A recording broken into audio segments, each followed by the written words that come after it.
Crafty people, Tracy Reed here today, coming at you with a life crafted layout that I have no idea what I'm gonna do with yet. So I've had, ever since I saw these number stamps from the Cocoa Daisy afternoon tea collection, I've been wanting to use them to make like a beautiful list, but I have no idea what I want the list to be. But I've been kind of playing around, contemplating what I wanted to do. And so I decided to use this planner paper, or one side of this planner paper, because I thought it made a really pretty sort of background for this, because obviously if I'm going to stamp and write on these, I need something like light colored, but it also has all of this beautiful floral around the edge. So I thought it would be a really great place to start. So I'm going to stamp these numbers probably and contemplate what it is I'm doing with my life. Actually, just this page, what I'm doing with this page. And then I'm going to come back and tell you what I'm doing, I guess. All right, let's go. All right, so what I can immediately tell you is that this was all for nothing. I do really like how it came out, and I'm going to be keeping this page, but I do something else after I'm done with this stamping that changes the entire direction of the page, which is fine.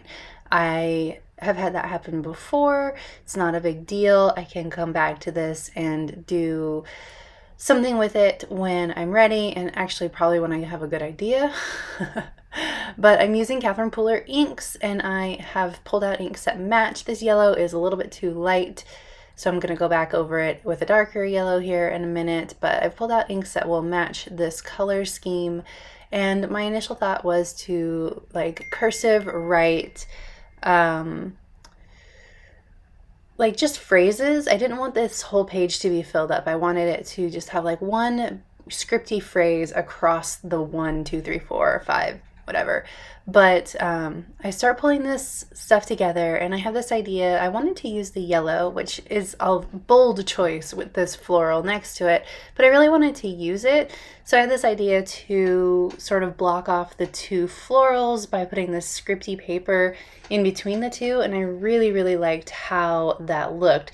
So I decided to add this enjoying the little things as a tear as well, or I'm tearing the yellow off and I'm going to add it to this page. Hopefully there's enough room to not cut off the words. I'm going to take it over to my paper trimmer and test it, and it is perfect. Hallelujah. But I decided to then rip off the bottom edge. I can't decide if I want that to be yellow or scripty, but I go with the script because it felt a little bit more mellow, a little less bold than the yellow. So I put down the yellow, changed my mind, go with the script instead. And I just kind of like the way it sort of blended in rather than was so bold on the edge. But then when I put these two together, I was like, yeah, no, this isn't going to work for me. I want to do more of this paper tearing. So I pull out another one of these yellow pieces of paper, and I'm just gonna go with it. You can see me debating, going, oh no, okay, well, we're just gonna go in a different direction. So I start with the matching scripty paper on the inside edge. And then I'm gonna do some more paper tearing.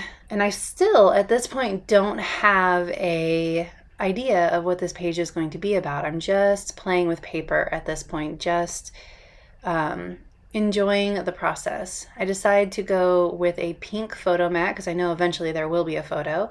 And I'm going to double mat it just to take up a little bit more space, and also just to bring in a bit more color. I know that the majority of this bright pink is going to be covered up by my photo, so I just wanted to make the whole thing extend a little bit more and have a little bit more of a bold delineation between that and the background.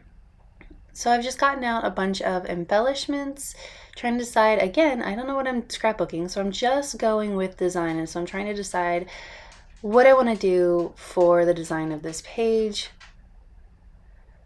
I decided that I want to use this washi tape because it matches really well, and I don't use washi tape enough in my pages. I just don't. So I'm going to add this color blocked washi tape at the top. I'm going to stick the whole thing down I kind of wanted, like, I didn't love that tear at the top, how it came out exactly. Like, I like the idea of it, but the tear itself didn't make me very happy. So I'm sort of using that tag to cover it up just slightly. I still want to be able to see it because, again, I like the idea of it, but I wanted to cover up the part of it that was bothering me. So I used orange string because there's orange in the papers that isn't represented anywhere else, so I thought I would pull in some orange string. Now I'm going to frame this photo mat. I'm trying to decide if I want anything to be on the right hand side, but I end up not putting anything over there. I think that the paper tears are enough of a design choice to not embellish that side. So I do audition quite a bit of things, but I end up not having anything over there. Okay, so I'm going to stick these die cuts above and below this photo mat so that they're coming out the edges and overlapping a bit. Sunshine and spring vibes felt like a good phrase for this, the vibe of this page. And then I started having a photo idea come to mind. I knew that I had this photo of me that I wanted to use in a different way, but I could not get myself inspired by the way I had originally printed it, which was a full page photo. But I have this photo of me on a run, sitting on the ground with a rainbow behind me, and I have hot pink shorts on that match this photo mat perfectly. So once I put down that sunshine and spring vibes, that sort of started coming to me, and so it's kind of the perfect photo for this page. Wanted to add just a little bit more to the edge here so that the cluster extended more vertically. And of course the butterflies are my thing, so I had to include it because it was there. I have that pen along the side that sort of matches that notebook motif that's like above the photo. Okay, so now I need to print out my photo. Perfect. I wanted to use this photo a lot larger so that you could really see the rainbow, but whatever, things change. This whole page changed, so we're gonna go with it.